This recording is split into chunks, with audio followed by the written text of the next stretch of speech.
Hey guys, it's me FireAlarm19122 and I'm back with a bit of a different video today. So over the course of a few weeks I actually created my own fire alarm pull station. It's a tab style pull station with a lock and a normally closed button inside of it with a terminal block on the back. So yeah, without further ado, here it is. So this is my address alarms TBPS-1G-1224. This is my pull station. It is fully functional, and yeah, this is the front of it. It was made out of a weatherproof like wall outlet cover, like GFCI outlet cover. A lock that I got from Home Depot. Normally closed button that I got off Amazon. The terminal blocks also from Amazon. But yeah, and then some label tape from Amazon. So, and then I spray painted the front cover red, and I left it all white because I thought it would look cool if it was like red and white. So yeah, this is it up close. It's very tiny, and here is the back of it.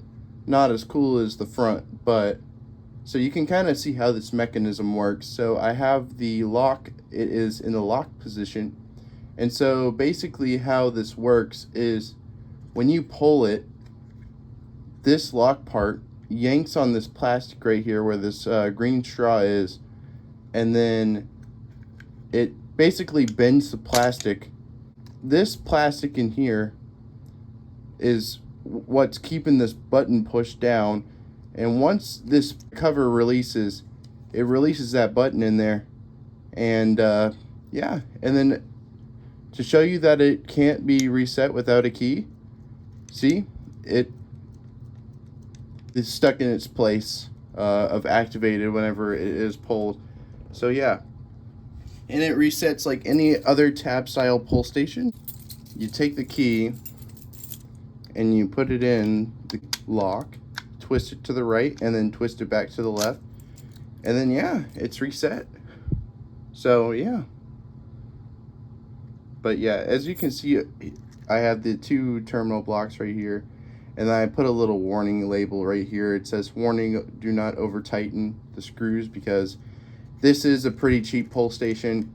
I did make it out of hot glue, or like to attach everything I made it out of hot glue. So as you can see, the terrible like hot glue jobs I did. So but yeah, as you can see, there's the model of it, TSPS-1G-1224.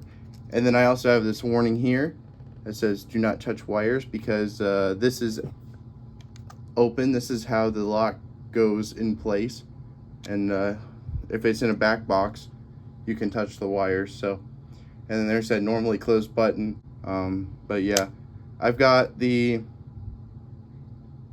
label up here, the directions on how to reset it. It says to reset, close and twist key to the left and lock. So yeah, and then yeah, I've got the label on the front. So pull in case of fire, fire alarm, pull here, and address alarms. So yeah, this device will be used in system tests because it is actually fully functional, like I said a million times already. But yeah, so yeah, this is this was a very fun project, and yeah, I had a lot of fun making this thing, and maybe I'll make more pull stations in the future, because I actually got like a 10-pack of these normally closed buttons off Amazon. So but yeah, real quick before I end this video, I do want to show you the size comparison to different devices in my collection. It's most comparable to an ESD Genesis, because these two devices are slim, and well, my pull station is a bit higher than the ESD Genesis, but not by a lot. So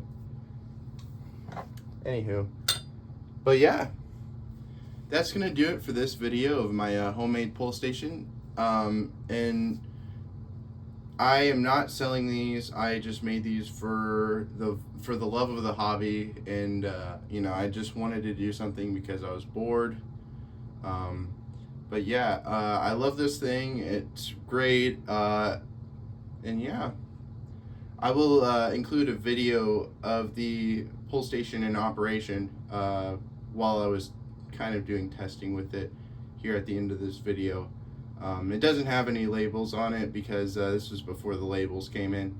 But yeah, this was the final touches for the pull station. So that's going to do it for this video. If you like this video, please consider subscribing, and I'll see you guys in the next one. Peace out.